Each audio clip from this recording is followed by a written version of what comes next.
Welcome everybody to my book review of Harry Potter and the Half-Blood Prince. Love is in the air at Hogwarts, or is it? Book 6 gives us probably the most romance in any of the books. You have Ginny dating Dean, they break up. Fleur Delacour, who we met in the Troubles Tournament, is now engaged to, I think it's Bill Weasley. They stay together in the end.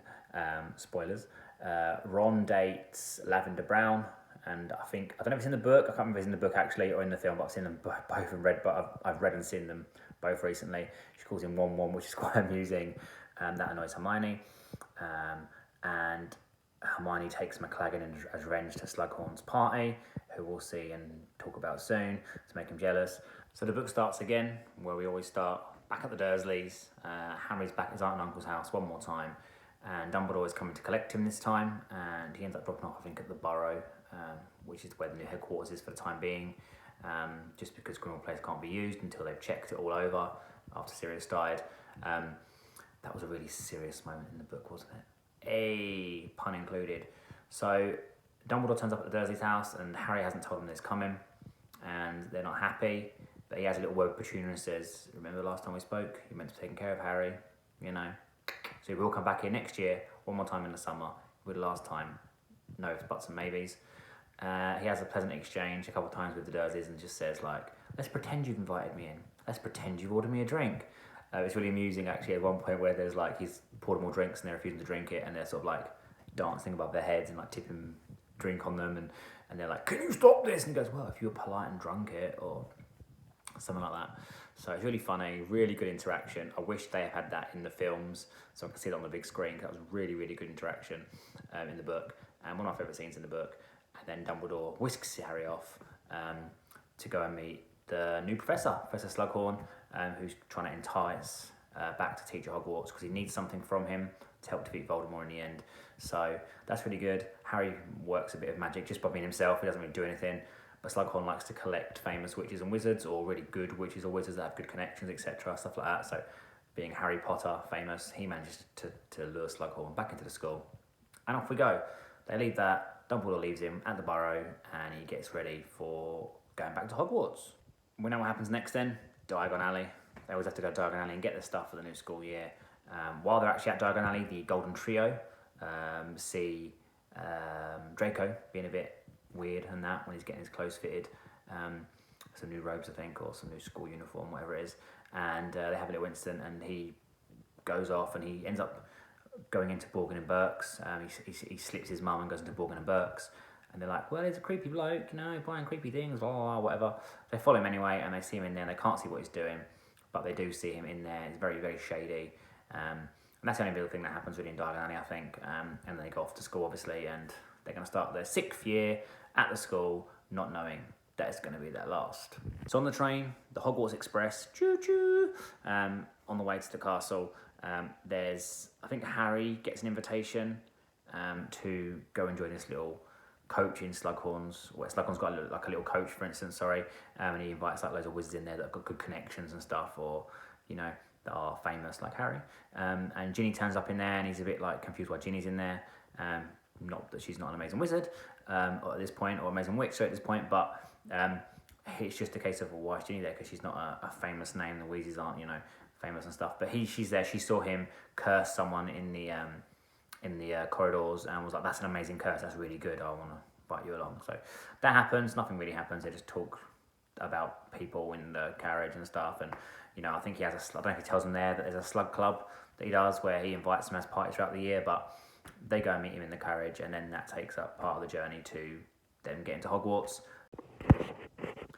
So normally they get a teacher in every year to become the new Defence Against the Dark Arts teacher. However, this year, Slughorn's not going to be the Defence Against the Dark Arts teacher. He's going to be the new Potions Master, which means Snape finally gets the position he wants, and he can finally be the Defence Against the Dark Arts teacher. And it also means that Harry can still potentially have his dream of being an Auror, because he doesn't need the highest grades possible to continue studying to continue studying potions to become an Auror. Slughorn accepts a grade below what Snape does when he's teaching potions, so he can therefore continue potions, and he and Ron are in the class and they haven't got the books yet, and he says just get something out of the cupboard, and they start arguing over one book which is kind of neater than the other, and Harry ends up getting this old tattered book, but it ends up actually being the book belonging to the Half-Blood Prince, and it's got all these different restrictions and rules and stuff in it to completely ignore the book, like the general textbook that everyone else gets, and tells him how to do it differently, and he ends up becoming the best at potions, the whiz at potions, and Hermione is really jealous because she's not good as Harry because of this book, and it's just quite funny. He does spend quite a lot of the book then trying to work out who the Half-Blood Prince is, which doesn't find until the very end of the book, and turns out to be... Actually, no, I won't tell you, just in case you haven't, for some reason, read it, or you've not seen it on TV, or you haven't read it for a while, then I'll wait till the end to tell you. But he does spend most of the book trying to work out who the Half-Blood Prince is, and that's not really a lot of storyline. I think the 6th book, I love the 6th book, Half-Blood Prince is great, but I don't think there's as much going on, like, in the backgrounds, for instance, as there earlier was, like with, you know, try and do this and try and do that and get through this and get through that and achieve this. I think this one is just more about getting through classes. They've got a lot of classes, a lot of like mock tests and things, I think, because they're stepping it up now, because, you know, it's going through their one before last year, so they get a lot of homework, a lot of attentions. Harry gets a lot of attentions, so, you know, with Quidditch practice and stuff going on as well, it is tough, and, you know, so there's more centered around the characters than there is story for this one. Just in my opinion, you know, you can disagree with me if you don't think so, but that's what I think anyway. So one of the spells he sees in this book is called Sectum Sempra, and there's a bit later on in the story where he actually gets into a fight with Draco. He says, "Draco, I know what you did," and they get into a fight in the toilets upstairs, where it turns out Draco's been talking to Moan and Myrtle, and they've sort of bonded, which, just so you know, is one of my favourite couples. I know it's not actually a couple, they're not together, but in my head, when you think about like fantasy couples, I know everyone like goes on about Ron and Harry. Bleh.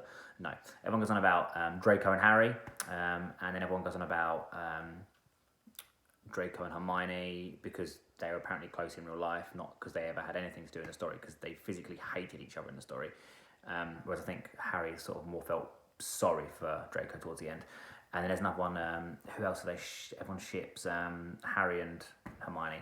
Me personally, I would have loved to have seen Draco maybe die at the end of this book, or in the future, when 19 years in the future, he's an accident and he's actually with Moan and Myrtle, because I think that would have been brilliant. Draco and Myrtle would have been a great couple, but moving on. So they end up having this fight in the toilet, and he uses this spell called Sectum Sempra on Draco, and it cuts him open, there's bleeding everywhere. Snape comes in and Harry leaves. He's like, "Give me the potions book," and he gives him Ron's one and lies, and he sort of doesn't have to give out his book, but from that point on he's kind of scared to use it because he didn't realise how badly it was going to do and how much damage it was going to do, even though it does say for enemies. You know, it was quite bad, the damage done to Draco, and yeah, I don't know if it scared him a bit, or it just made him think maybe I shouldn't be doing what the Half-Blood Prince says. So after the initial thing at the beginning of Borgin and Burke's, where he sees Draco, Harry's convinced that Draco's a Death Eater, and through most of this book, the first one to find out who the Half-Blood Prince is, he's also trying to convince other people that Draco is a Death Eater, and that he's turned to work for Lord Voldemort. He's taken his dad's side, effectively now his dad's in Azkaban, and so that's what he's trying to do. And obviously, he isn't convincing a lot of people. Ron agrees that he's dodgy. Hermione doesn't believe it, but they both think that Draco is a Death Eater. They try and follow him around and stuff and that. And apparently he's doing something in the Room of Requirement, but they can never try and get in there. Or Harry tries to, but he can never quite get in there while Draco's in there. And so he never finds out what he's actually doing, unfortunately. And obviously until the end. Dumbledore, I think he sends a letter to Harry, or he might speak to him originally the first time round, but after that he gives him letters. And he has private lessons with Dumbledore, and Dumbledore starts showing him Dumbledore starts showing him memories, from people that he's collected, passed on to gather information on Tom Riddle's past and stuff, and what happened and how he's happened and what's happened.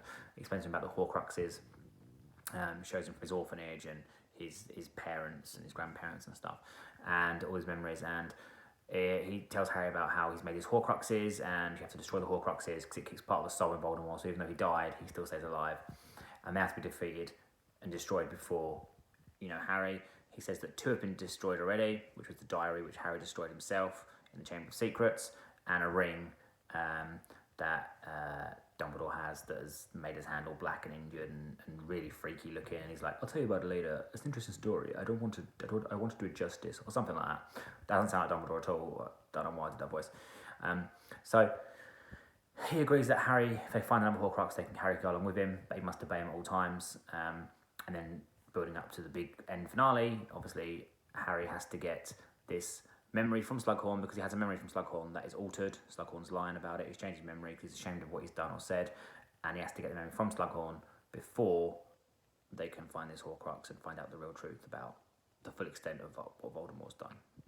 So thanks to some Felis Felixis, liquid luck, which just makes you really lucky, that Harry got earlier on in the year from Slughorn himself. He actually uses that, and instead of going to speak to Slughorn, he decides to go and see Hagrid, because the big massive spider that tried to eat Harry and Ron in the second film has died, and he meets Slughorn on the way, and they go down with Hagrid and sort of have a little burial funeral for it. And he ends up getting the memory from Slughorn, talking about his mum, and he takes it back to Dumbledore. And long story short, they find out the memories lied. He has told Tom about how to make Horcruxes, how to split your soul, and he wants to make 7 because it's a magic lucky number. But Voldemort apparently only made 6 before he died that he knows of, and that Dumbledore's found a locket. So let's go and find this locket, Harry. You can come with me, but you must obey me. If I say run, run, jump, jump. If I say sneeze, you sneeze. I don't know if that's actually possible, but you do what I say. Got it, good, let's go. So they get to this Horcrux. It's in this massive cave. They go in, they get the boat to come up. Dumbledore smears blood on the cave. They get across the water on the boat, and they get the thing. You have to drink this horrible stuff, which makes Dumbledore go, in pain, and he's going a bit dementia-ish. He's like, and Harry makes him drink it, and then tries to get in water, and he can't, so he goes in the water, and they get attacked by those Inferni, which are basically reanimated corpses, which is a bit freaky for kids, or for young adult kids, whatever this was originally written as. But they're not too scary. I mean, the thought of it is. So they fight them off. Harry struggles, and Dumbledore comes back to his senses and gets rid of them all, and he's really weak though, and they go back to the castle. And when they arrive in Hogsmeade, they see the Dark Mark over Hogwarts, and Dumbledore freaks out and knows he needs to get back to the castle. Dumbledore freaks out. He knows he needs to get back to the castle, and they bump into Madame Rosrata, who runs one of the pubs in Hogsmeade, and she gives him broomsticks, and Dumbledore's really weak, but he's like, "No, we're going back now," and they fly back to the castle, land at the clock tower, and he's like, "Harry, go and get me Professor Snape. Do not talk to no one, just get Professor Snape. You told me you'd obey me, just go and do what I'm asking." So he goes to run off, and as he goes to run off, he hears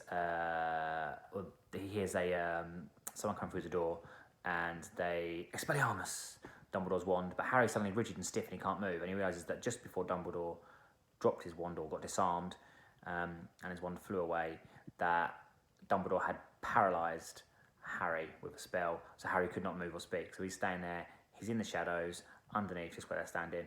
He can see and hear everything, but he cannot move and he can't do anything. He has to watch what proceeds and what comes next.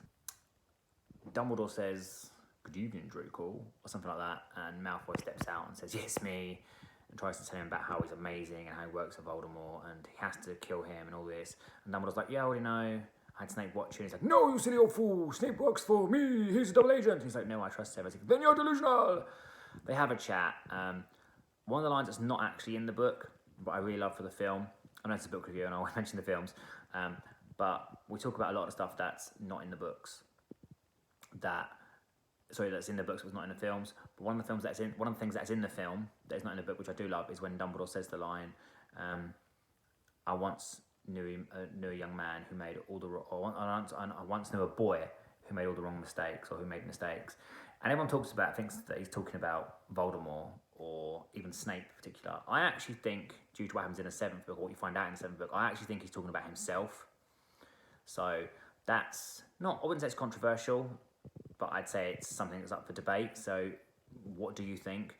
Do you think when he says that, it's in the film, not in the books, but do you think, for instance, when he says that, he's talking about himself? He's talking about Snape, Voldemort, Grindelwald, who knows? Obviously, you can't ask J.K. Rowling because she's, we'll kind of say hated at the moment. She's a very controversial figure in the world after the comments she's made. But obviously it wasn't her anyway. It originally said that. It was put in for the films, so I don't think it's actually in the book. So, you know, what do you think? Comment of the day. Who do you think Dumbledore was talking about when he says that line? I think he's talking about himself. But hey ho. Anyway, he tries to talk Draco down, and then some more Death Eaters appear, and he says he's going to kill him, and he's like, look, you're not going to kill me, Draco, you've done it already. And the Death Eaters realise that Draco's not going to do it, and suddenly up steps Severus Snape, and he sort of brushes Malfoy aside, and he's staring at Voldemort. He's staring at Dumbledore, and Dumbledore says, Severus, please. And in the book, it says that Harry's more scared by this, hearing Dumbledore say them words, than by anything else that's in that day or that night. And that's because of the way that Dumbledore speaks it. He's almost like pleading with Severus. He's like, Severus, please. And Snape doesn't reply. He goes, and he flashes a green light, and he kills Dumbledore.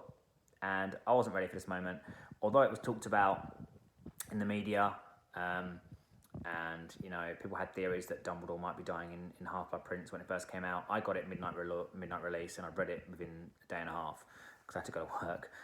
So I had a bit of time off, so I didn't get to read it fully the first day, but I read it about a day and a half after I'd got it, and I knew I heard a lot of rumours, and I thought, you know what, it could be true. It could be true. And they might kill Dumbledore off. I mean, I was expecting Dumbledore to die at the end, like, you know, but I wasn't ready for it. Like, I love Dumbledore; he's one of my favourite characters, and I wasn't ready for him to die. Although, if I'd have watched Game of Thrones before I read the Harry Potter books, I'd have got used to all my characters dying that I like, and it wouldn't be a problem. But thank God they did not kill Hagrid. Spoilers, they did not kill Hagrid, because I'd have been an emotional wreck. I would have. But thankfully Hagrid lived. But Dumbledore dies, so yeah, I wasn't ready for it. Dumbledore dies, he slowly flies out of sight, as it says, and Harry watches him fall until he's gone, and he's rigid and he can't move, and the Dumbledore and the Death Eaters and Snape and Malfoy will just take off, and Harry's like...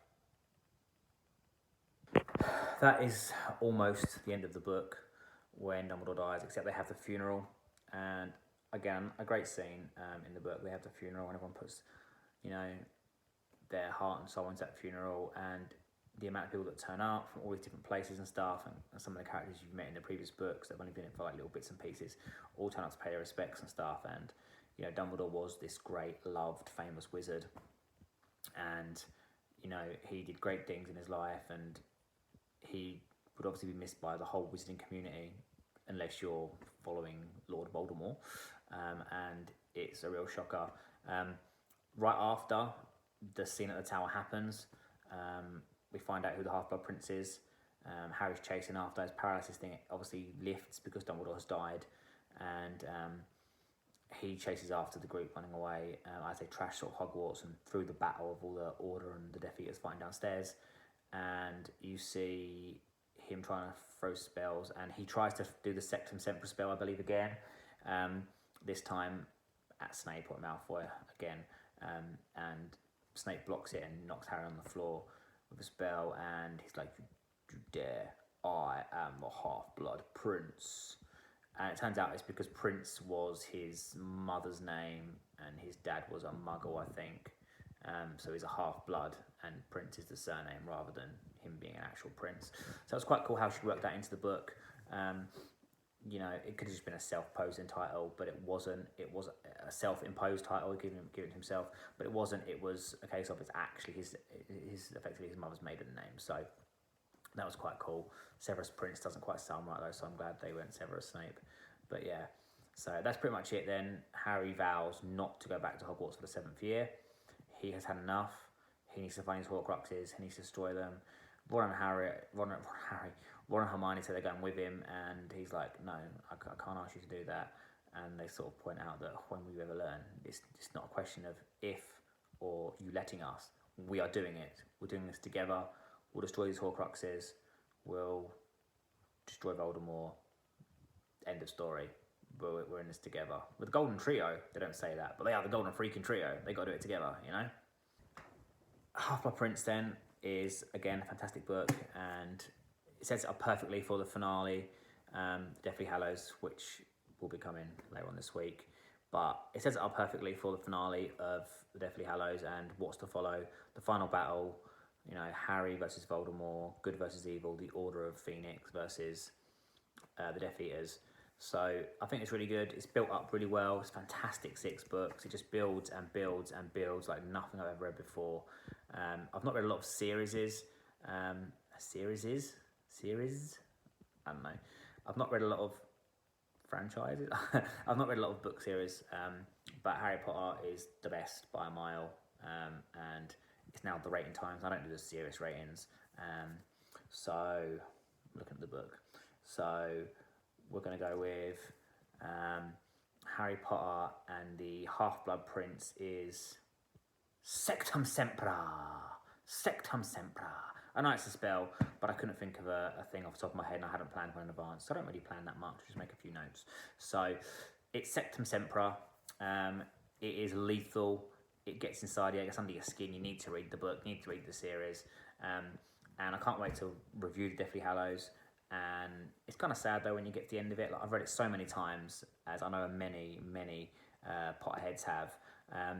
But it's just, every time you get to the end of the series, every time you finish it, and I've just obviously finished it, but every time you get to the end, it's sort of sad and it's happy, but it's, you know, and all this, and there's so many emotions. It's a mixed bag. Like, it's almost like you're living it yourself. Like, you go through weddings and or funerals and birthday parties, and you have your ups and your downs. And when you get to the end of this, it's like you've journeyed through it for so long that it is just part of you, you know.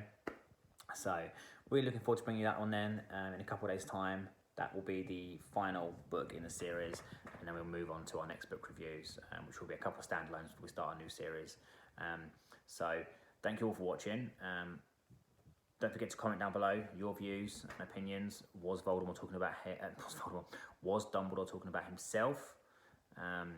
Was Dumbledore talking about Voldemort, Grindelwald, Snape? You know, so that's awesome. The book's awesome. You guys are awesome for watching. Thank you to every guy, girl, man, dog, cat, frying pan, microwave that watches. Don't forget to subscribe, ring the bell if you haven't already, just so you get notified of future videos. And yeah, thank you all. Take care. Have a good week, and I'll see you at the weekend for the next book review, The Deathly Hallows. Peace.